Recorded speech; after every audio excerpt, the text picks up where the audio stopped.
Viral तस्वीर के साथ शुरुआत करता हूं।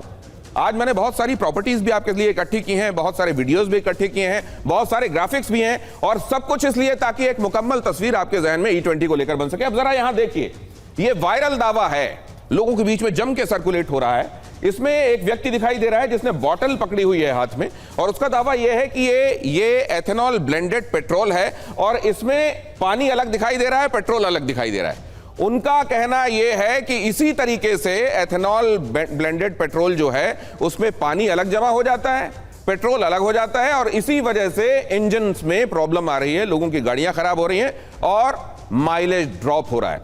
लेकिन इसको लेकर हमने यहां पर एक व्यवस्था की हुई है। ये देखिए जरा, यहां हमने क्या किया हुआ है।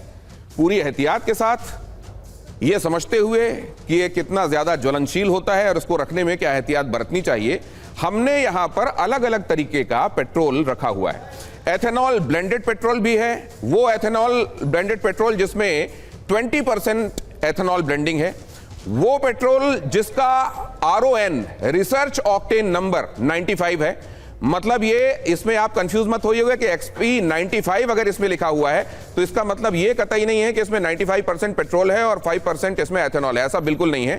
इसका RON रिसर्च ऑक्टेन नंबर है 95। हाँ, ये आप जरूर मान सकते हैं कि ईंधन के ऑक्टेन नंबर को पहचाना जाता है, जिसका ऑक्टेन नंबर जितना ज्यादा वो ईंधन उतना बढ़िया। मतलब जब वो कंबक्शन चैम्बर में जाकर जलेगा तो उसकी जो नॉकिंग है इंजन की उतनी कम होगी, उतनी कम आवाज होगी, उतना स्मूथ होगा। तो ये RON ये बताता है कि ये बेहतर, उससे बेहतर फ्यूल है। और ये जो फ्यूल है इसमें लगभग समझ लीजिए कि पूरा पेट्रोल ही है। XP 100 में 100 का मतलब अगेन RON है, रिसर्च ऑक्टेन नंबर 100 ये बता रहा है कि ऑक्टेन के हिसाब से 100 एब्सोल्यूशन तक पहुंच रहा है मामला, मतलब ये बेस्ट है उस हिसाब से, फ्यूल की इफिशियंसी के हिसाब से।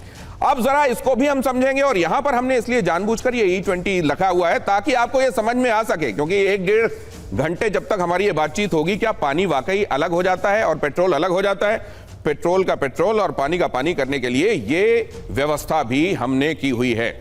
हमारे मेहमानों के पास जाएं, उससे पहले कुछ एक चीजें जरा और आपके सामने रख देता हूं। यहां पर पहला सवाल इससे जुड़ा हुआ ये रहा, क्या E20 पेट्रोल से गाड़ियां खराब हो रही हैं? क्योंकि यह सबसे महत्वपूर्ण सवाल है और इस समय हर किसी के ज़हन में, क्या E20 मतलब 20% एथेनॉल ब्लेंडिंग के बाद पेट्रोल ऐसा हो जाता है कि गाड़ियों में डालो तो गाड़ियां खराब? इसके संदर्भ में जरा यह भी देख लीजिए, एथेनॉल वाले पेट्रोल को लेकर सोशल मीडिया पर कई तरह के सवाल उठे हैं। यहां दोनों ही बातें आपके सामने हम रख रहे हैं। सोशल मीडिया पर जो दावे किए जा रहे हैं पेट्रोल में एथेनॉल वायरल दावे पर, क्या कहा जा रहा है लोगों की तरफ से, वो जो वायरल है, और यहां सरकार का पक्ष क्या है। जरा यहां देखिए, गाड़ी के इंजन में खराबी आ रही है, लोग ये कह रहे हैं, क्योंकि वो कह रहे हैं इसमें पानी होता है और इसकी वजह से गाड़ियां खराब हो रही हैं। इंजन पर कोई असर नहीं है, ये बात कौन कह रहा है? सरकार की तरफ से ये बात आई। अब जरा यहां पर देखिए, पुरानी कार E20 के लिए नहीं है, सरकार का पक्ष है कुछ पार्ट्स और रबर बदल सकते हैं, सिर्फ थोड़े से इसमें मॉडिफिकेशंस करने हैं और आपकी कार तैयार हो जाएगी।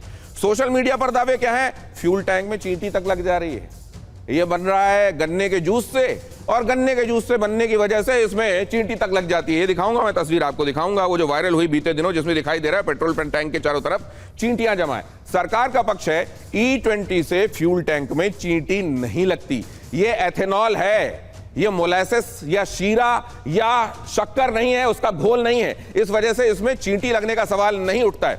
अब सवाल यह है कि इसको लेकर भ्रांति क्या है और सच क्या है।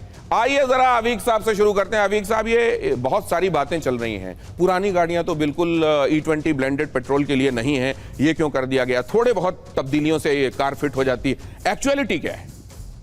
देखिए, जो भी आप किसी एक इंजन में डालेंगे वो एक केमिकल है, उस केमिकल के रिएक्शंस होते हैं।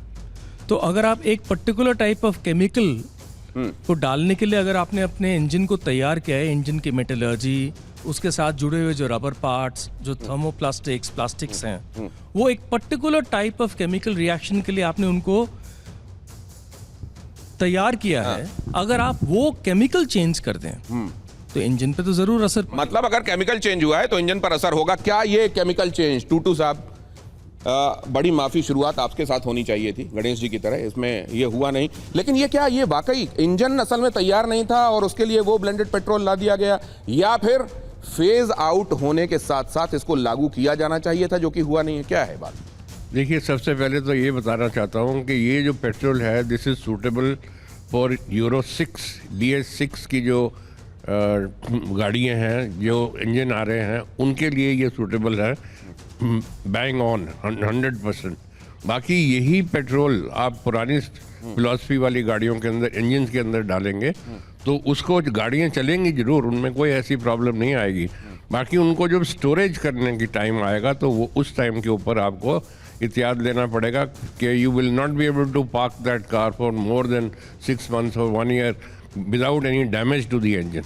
मतलब अगर पुरानी गाड़ियों में भी ये पेट्रोल डाला जाता है जिसका इंजन और उसके सहयोगी इक्विपमेंट्स जो हैं उसके लिए उतने तैयार भी नहीं है, तो भी अगर गाड़ी बहुत लंबे समय तक स्टिल ना खड़ी रहे तो गाड़ी में कोई दिक्कत नहीं आएगी, वो चलती रहेगी। गुंगलानी साहब, क्या यही आपने भी महसूस किया? और खास तौर से क्योंकि आप दोनों ही बातें, आप लोगों से, आप खुद भी गाड़ी चलाते होंगे, लोगों से इंटरेक्शन भी होगा और इंडस्ट्रीज को भी आप क्योंकि देख चुके हैं इनसाइड आउट, एक्चुअलिटी क्या है? सर, इसका जो जवाब है ना, वो 2 हिस्सों में देना पड़ेगा, क्योंकि it has to be a fair response, एक तरफा नहीं हो सकता। पहले तो मैं बोलना चाहूँगा कि इथेनॉल, ये जो E20 है, ये फ्यूल ऑफ फ्यूचर है। सिर्फ हम ही नहीं हैं जो ये कर रहे हैं, कई देश हैं, कई दशकों से पूरे वर्ल्ड में हो रहा है। इससे 2 लाख करोड़ का ऑलरेडी हमारा फॉरेक्स बच चुका है और 22 लाख करोड़ हम हर साल स्पेंड करते हैं फ्यूल इंपोर्ट करने के लिए। 87% हमारा इंपोर्ट ड्यूटी है, वो सब बच रहा है। It's fuel of the future. अब आते हैं दूसरी बात पे। देखिए, 1 अप्रैल 2023 से जो गाड़ियाँ इंडिया में लॉन्च हुई, वो मोस्ट ऑफ देम वो E20 कंप्लाइंट हैं, पर उसमें भी 2 कैवियाट हैं। वो ये, एक तो सरकार खुद कह रही है रबर पार्ट्स में कुछ इशू आ सकता है, क्योंकि ये जो फ्यूल है ये हाइग्रोस्कोपिक होता है, ये पानी को अट्रैक्ट करता है, तो उससे रबर पार्ट्स का वेयर एंड टियर होता है। But vehicles are E20 compliant. अब हम आते हैं E10 व्हीकल्स पे, जो 2023 से पहले हिंदुस्तान में बन रहे थे।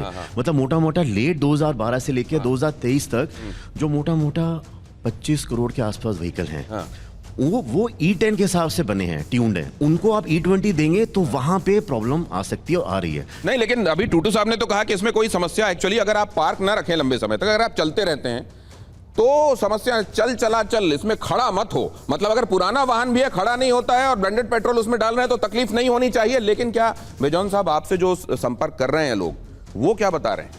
वो ये कह रहे हैं कि हमारे अंदर में कोई क्लैरिटी नहीं है, हमको समझ में नहीं आ रहा है ये लोग क्या बात कर रहे हैं, कि क्यों हमको ये चीज़ नहीं कहा गया जब हम खरीद रहे थे व्हीकल।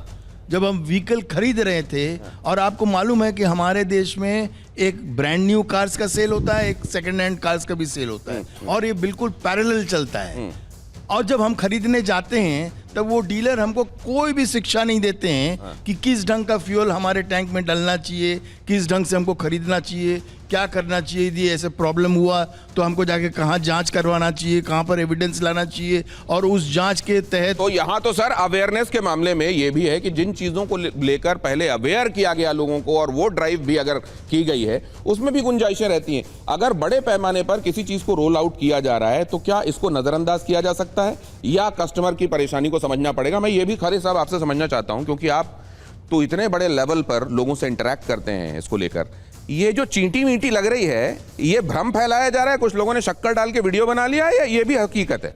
एक्चुअल में कोई हकीकत नहीं है, सब AI के बनाए हुए वीडियो हैं। कहीं चींटी लग नहीं सकती है, ना ही पॉसिबल है लगना। तो इन सब अफवाहों पर ध्यान नहीं दी। तो ये अगर चींटी नहीं लग रही तो ये पेट्रोल और पानी अलग अलग वाला, ये भी एग्जेजरेशन है या हो सकता है? नहीं, देखिए, फेज सेपरेशन नहीं, क्योंकि उन्होंने बताया कि ये हाइड्रोफिलिक है, मतलब ये खींचता है पानी को अपनी तरफ। सो हाइड्रोस्कोपिक बिल्कुल है। एथेनॉल अब थोड़ा भी अगर अपने टैंक में थोड़ा फ्यूल लेवल अगर कम रहता है तो एयर से moisture ethanol as a default वो अट्रैक्ट करेगा ही करेगा। तो जैसे ही आपका पानी मिक्स हो रहा है बिटवीन एथेनॉल और वाटर, वो फेज सेपरेशन होगा। लेकिन जैसे टूटू साहब ने बोला, उतना लंबा टाइमलाइन पे मैं नहीं जाऊंगा, लेकिन if you leave your cars for about से 3-4 डेज, अगर आप मान लीजिए एक छोटी छुट्टी के लिए गए हैं और आपकी गाड़ी घर पे पड़ी हुई है, तो आप डेफिनेटली थोड़ा बहुत उसमें देखेंगे कि फेज सेपरेशन की वजह से नीचे आपका